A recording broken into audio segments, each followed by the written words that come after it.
Breaking news. A NovaRed representative recently appeared in a major mining industry interview. Companies like NovaRed Mining are advancing projects such as Wilmac, aiming to contribute to future supply. Well, we speak to former US Navy Commander Phil Ehr, now an advisor to NovaRed, about the strategic importance of these materials and whether North America is prepared. Commander Phil Ehr, thanks very much indeed for your time. Hey, thank you very much. And for the last 10 years or even more than that, and accelerating, the importance of copper is more well understood. And the importance of getting out of the ground in a timely fashion, in a clean fashion, as best we can, is also part of making it happen. Great to be here. Commander, you've written that modern defense systems, from drones to satellites, are heavily dependent on copper, right? When you look at the current demand from both defense and electrification, where do you see the biggest supply bottleneck emerging? Defense and electrification, well, I don't, it's a combination of the chip manufacturing that drives AI and drives a lot of computing speed and complexity and just the power. But also, what is that power rested on? It's rested on the ability to use electricity.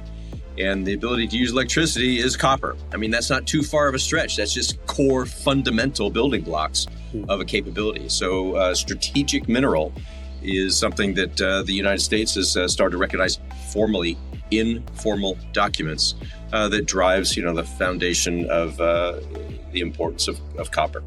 Industry leaders continue discussing copper, supply risks, and future demand. Let's take a closer look. Mine today is Frank Giustra, mining financier, macro investor, and one of the sector's most closely watched voices on gold, copper, and the changing global order. Frank Giustra, thanks very much indeed for joining us. Hey, my pleasure. Frank, over the last week alone, we've seen gold whipsaw on oil, Iran tensions, and shifting Fed expectations, while copper keeps behaving almost like an AI stock. Are markets starting to price in a much bigger structural change, you think, than investors fully appreciate?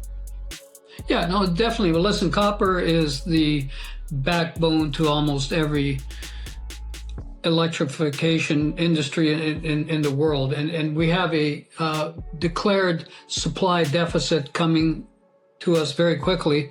The numbers range all over the map, but, I think JP Morgan suggested that we could have a 2 million ton deficit by 2030 and about a 8 million ton deficit by 2035. That's a lot of copper that's projected not to be available for the demand that we're seeing ahead of us. And that's without even considering the data centers, which alone are projected to require about 500,000 tons of copper by 2030 just for the data centers. So we've got the supply deficit.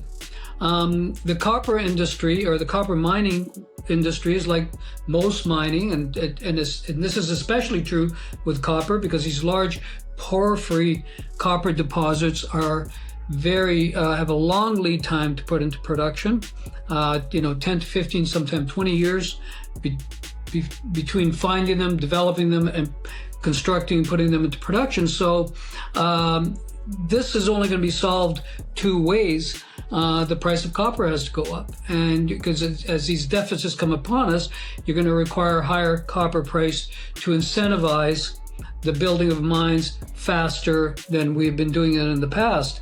And there's only, if you really look at the copper world out there, and keep in mind that most of these deposits are found by the junior mining industry, okay? It's the majors that develop them and put them in production, but it's the juniors that find them and develop them to a certain stage, usually just to pre-production, the pre-production area, and then obviously, if they're big enough, they're acquired by the majors. And if you look at the world today, and I'm involved in obviously in exploration and development of copper as well as gold, and there are only 4 near surface copper deposits that are over 1 billion tons, which is usually the threshold which a major will look at, and usually the most that you'll get out of, being able to model the value of a copper deposit. Anything over 1 billion tons, is you're taking it into the 30, 40, 50 years from now. So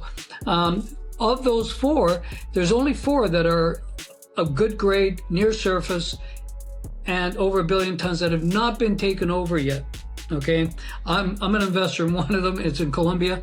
It's called Copper Giant, and there are a couple of others. There's Aldebaran in Argentina, there's Solaris in Ecuador, and there's McEwen Copper in Argentina as well. Those are the 4 that are over 1 billion tons and near surface and easier to mine. Yes, there are some other deposits that are much, much deeper, going to take a lot longer to develop and put into production. So you think about that, the fact that in order to address the supply deficit of copper, we're going to need to find 6 of these kind of mines every year till the year 2050.